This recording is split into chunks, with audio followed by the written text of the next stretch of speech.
Hey guys, it's me again. I posted on my situation a few days ago and got a whole bunch of really helpful comments on how to get my brother back. Here's an update. I was especially convinced by the user Reasonable Pack 1067. He suggested that I look out for signs of Mike around me, in case he's not taking the original place of that boy in the spirit world and was wandering around the house trying to reach out to me. I decided to research the shit out of the similar occurrences to see what I could do for Mike. I found a medium. I decided against an exorcist, purely because I found none that both seemed legit and non-violent. I couldn't bear the thought of seeing Mike's body being held down, struggling tooth to nail, his veins turning black as that evil asshole was torn from his body.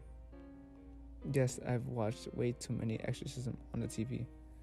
This medium seemed to know his way to get through ghosts, to mediate matters between the spirits and the living. In a peaceful way, she had apparently once been a psychologist before. Embracing her psychic nature and becoming a medium, I hoped that thing, Jimmy, would somehow be able to reason with it. I vetted with her the way I would vet anyone I'm thinking of hiring. I checked out her reviews on multiple platforms, read through her qualifications, and even reached out to some of her past clients to check in with them about her. I think it speaks volumes. The most of the past clients I reached out to me were willing to chat with me, just to convince me how awesome she had been with them. "Come in," I said awkwardly, gesturing to the doorway. At the back of my mind, I was wondering about her boldness, meeting strangers and being alone with a guy in an empty house.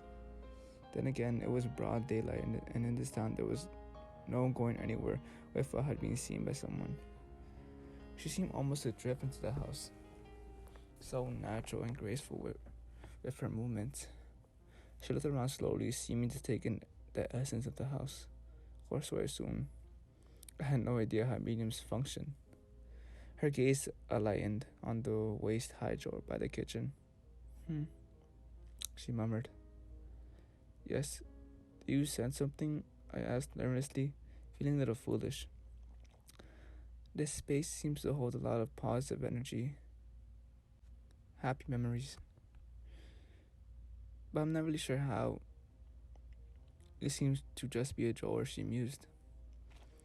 I felt my upper cheeks and eyes heat up as tears began to prickle.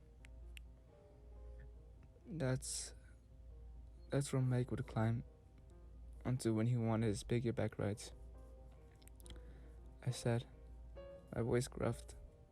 "Oh." She looked at me with sympathy in her eyes. "You really care for him?" I gave a quick nod and averted my eyes. "We have a good hour before anyone else comes home before that thing comes back," I said briskly. "Please look around. Tell me if you sense anything, if you sense Mike." She smiled gently and nodded. "I will," she said, then hesitated. "If he's now, well, in spirit form, he will be able to be a pretty new spirit and may not yet have the strength or ability to make himself visible or audible with you, even with rituals. If I do find traces of him, I won't have to interpret him for you. Just do whatever you need to do. You have to help Mike. Please." "I will. Trust me. I will do everything in my power to help." The earnestness in her eyes were unmistakable. I followed her around the house from a distance, wanting to give as much space as she needed. She didn't have any sage, crystals, bells, or any of those things I associated with mediums. I guess I have never actually looked into how mediums practice. I mean, it never crossed my mind to give any credence to any type of activity in the past. It was in Mike's room that she paused and closed her eyes for a long moment. Then she knelt down next to the bed and placed her hand on a spot in the bed. Almost tenderly, she stared at the space above her, a look of sorrow crossing her face. I don't see him here. He's not yet strong enough to form a spiritual body, but I feel him here. His energy, his spirit is here, and he feels so sad. As she spoke, tears began to well in her eyes. He feels lost. I sense regret and sadness, and that he misses his family. He misses you. I gulped. Feeling a surge of sorrow overwhelmed me. I couldn't speak for fear it would erupt. He's so frightened, she added, and tears split from her eyes. I couldn't bear it. I left the room sobbing. She gave me some time to calm down and only joined me a while later. I need to talk to the other boy. The one in his body. Jimmy, right? I need to convince him to leave. On his own free will. That will cause the least amount of harm to Mike. I didn't know how to respond. I wasn't sure that boy could be reasoned with. But that was the whole purpose of her being here after all. Just tell my parents you're Kane's cousin. You came to visit. Kane's a buddy of mine. He'd cover for me if needed to be. Say that you're here to interview for a temporary babysitting gig, I said. I really hoped they wouldn't call Kane to check. Kane will cover for me, no doubt, but I'd have to explain things to him after, which I wanted to avoid as much as possible.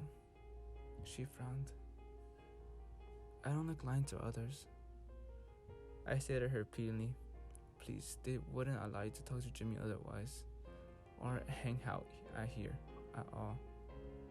They don't believe me about what happened to Mike. They'd blow a fuse if they knew you were in medium. If they knew I hired you. She thought for a while, a frown creasing her brows. Then she nodded. I think they're relieved. Then we waited for my parents and that boy to come home. Luckily, my parents seemed to take her very quickly. They tended to be guarded, cautious around others, especially when it came to potential babysitters to whom they might be entrusting their precious little boy. Perhaps it was her aura, some sense that they had about her very quickly warmed up to her and invited her to stay for dinner to get to know her more. That boy, on the other hand, was immediately on edge upon seeing her. He seemed to somehow guess at what she was. He hid his discomfort, but I could see his gaze repeatedly sliding back to her face throughout dinner. Dinner went well. My parents were all ready to give her the job. She seemed kind, funny, sweet, and they were sorely in need of a babysitter, especially since I had steadfastly refused to watch over Mike for the past year. I like to talk to my potential clients one-on-one, to get to know them better, to see if they're comfortable with me. Would you mind if I did that? As she asked my parents.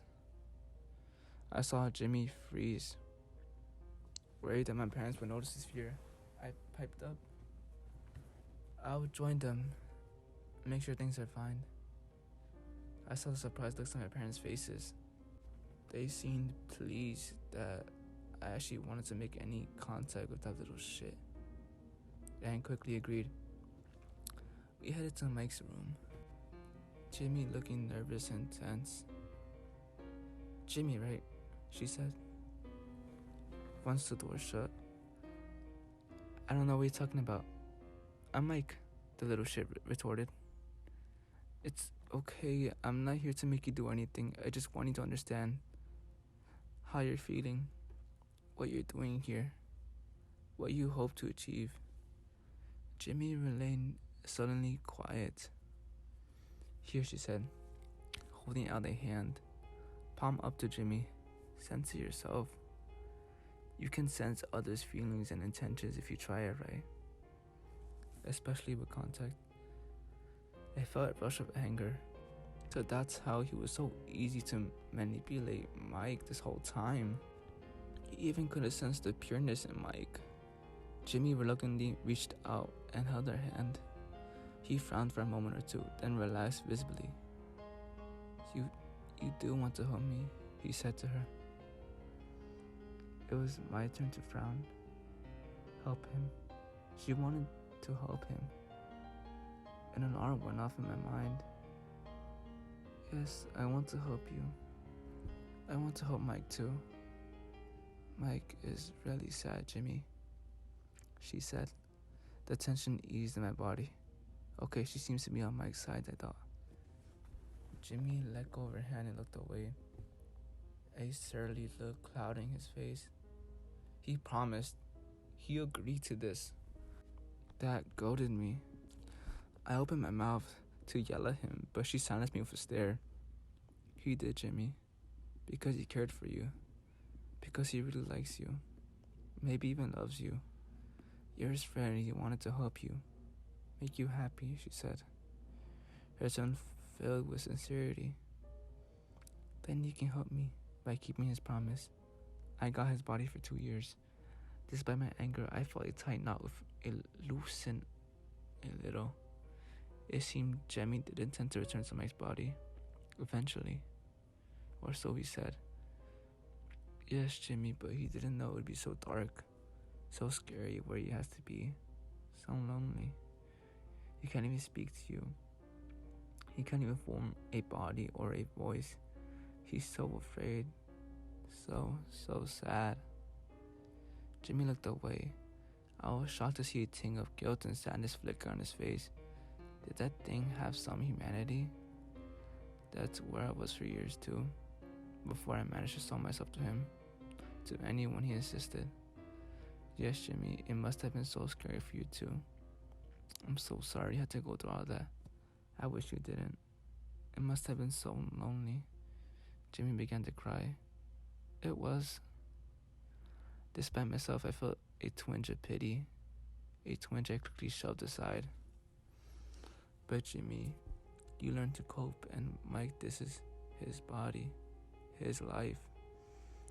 Yet he was willing to lend it to you, out of the kindness of his heart and his love for you.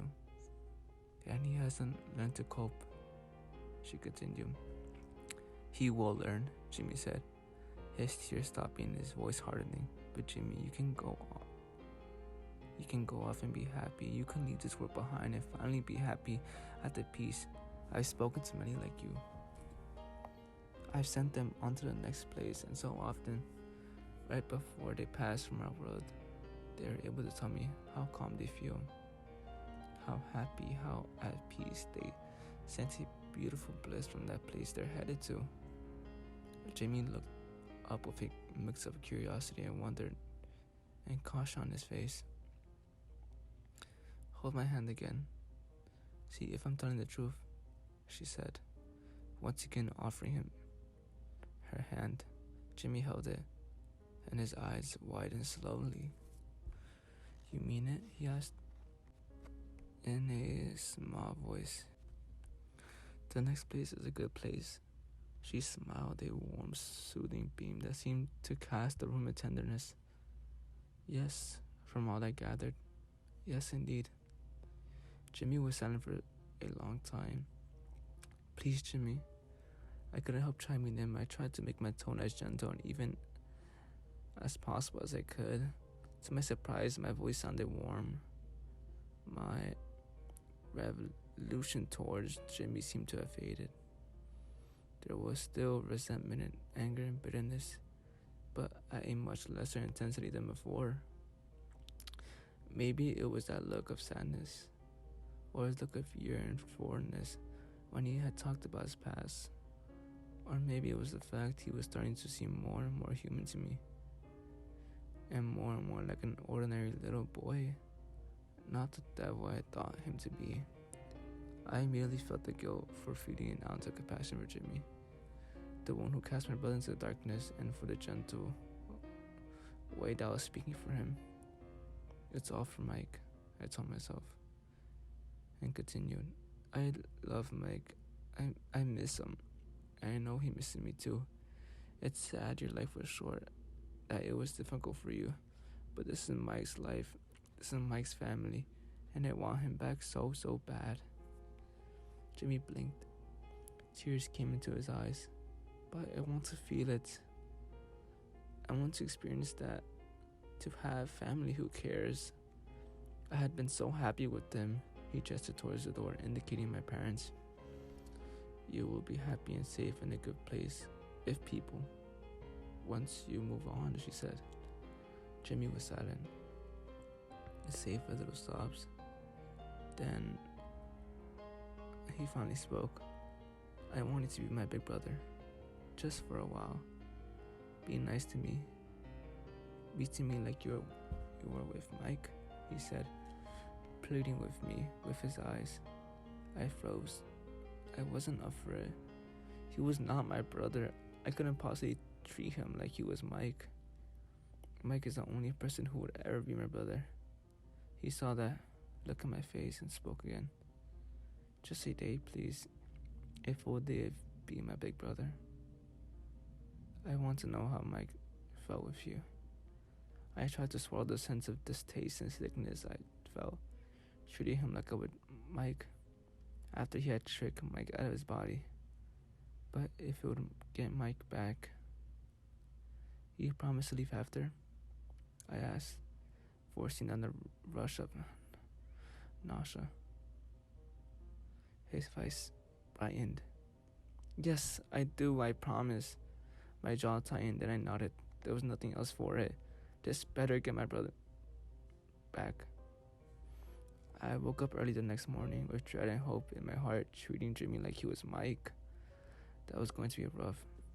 He really wanted a good day, a happy last hurrah for him before he let Mike back into his body. I knew he could sense intentions and feelings, so I guess he had to know I was going to rustle up all my compassion and goodwill to appease him.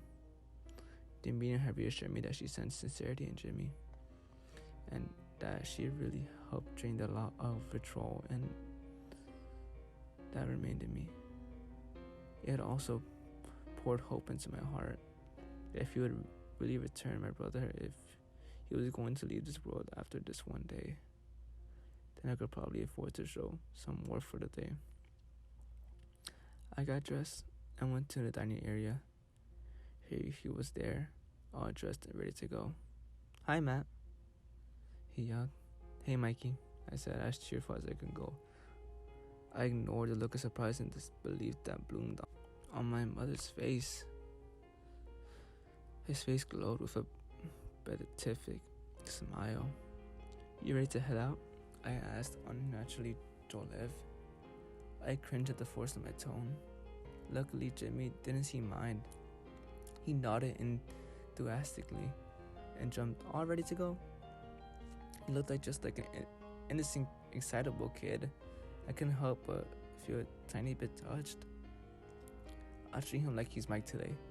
I'll forget it's Jimmy. I'll give Jimmy that, since it's the one thing he needs before he leaves. I thought, this is Mike. This is Mike, I repeated to myself.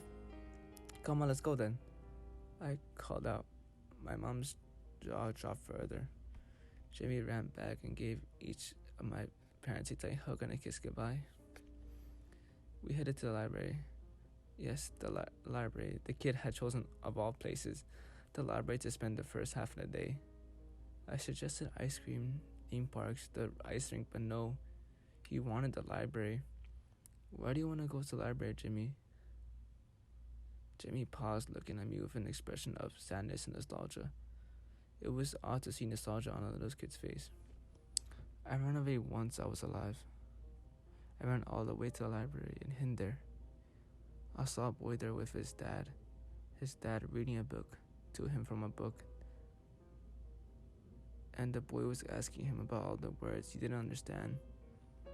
I felt so weird. I was really sad, but also happy watching them. Jimmy's gaze seemed to fade away as he spoke. Then he looked at me and said quietly, I want that today. I nodded, my heart going out to him. At the same time, I felt fear, and I still didn't like the fact that I was feeling for this boy. After all, I wasn't sure if he'd return Mike to me. I swiped my fears to the back of my mind and nodded. You'll get that today, Jimmy. We spent a good half of the day reading at the library. And I was just beginning to realize that he was truly just a kid, a lonely kid. I felt a fondness for him, and I could never have imagined developing just a day ago.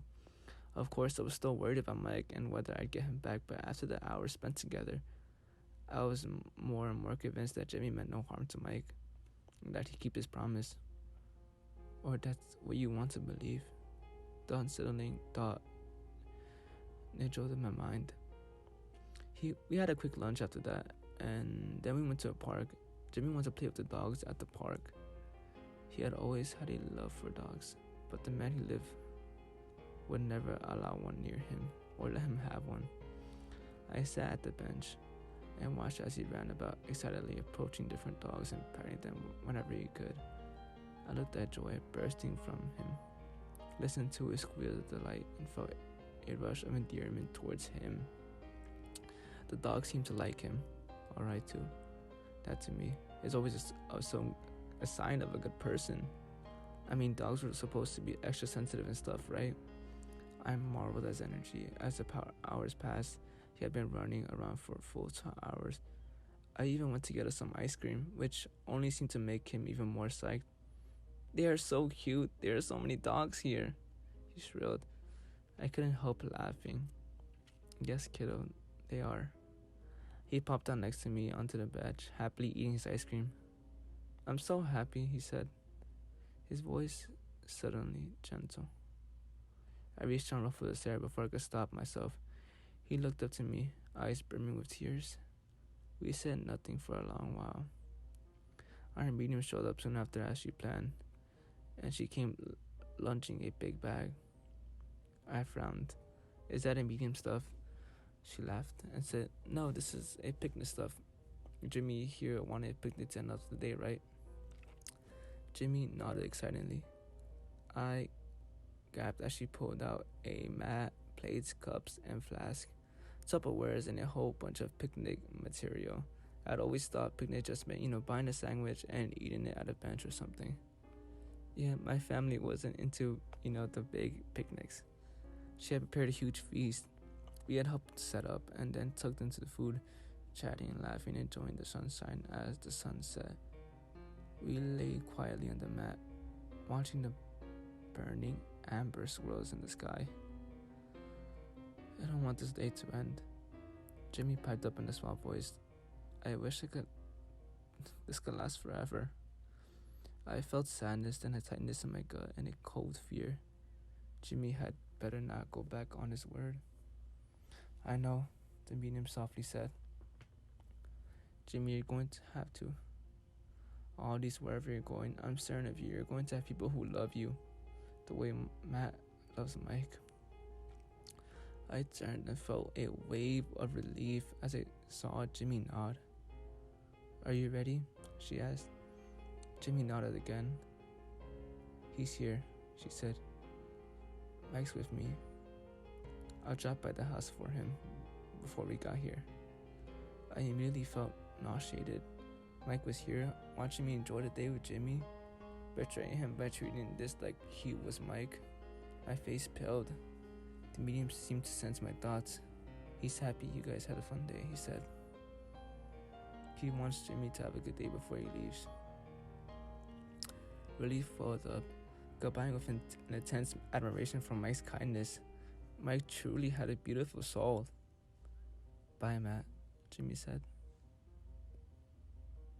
Bye, Jimmy, I said in a tremble in my voice. I watched as his eyes closed. Soon a cloud of dark smoke left Mike's body, triggering an overwhelming rush of relief within me. It hovered in the air for a few moments, then the medium gently placed her hands near the dark smoke and closed her eyes. Nothing seemed to happen for a while, then smoke slowly depressed and he was gone. I thought I detected some sparkles in the air, but that could have been my imagination. Mike, are you okay? I shook Mike. Mike steered. Maddie? He spoke in a small voice, the unmistakable voice of my little brother. My heart leaped. Mikey! I yelled and bear hugged him, tears pouring down my face. My little brother was back. I've got my little brother back. I began to sob uncontrollably. The immense rock of shame and guilt I'd been carrying around finally began to crumble. "You saved me," he whispered, and buried his face in my chest. I smiled through my tears. I got my brother back. Hi guys, I'm back, and I really want to say thank you guys for hearing this video, and I hope you guys did enjoy this. It's one of my longest videos, and I hope you guys did enjoy it, and I'll see you guys again. I'm really committed to this shit, so let's go.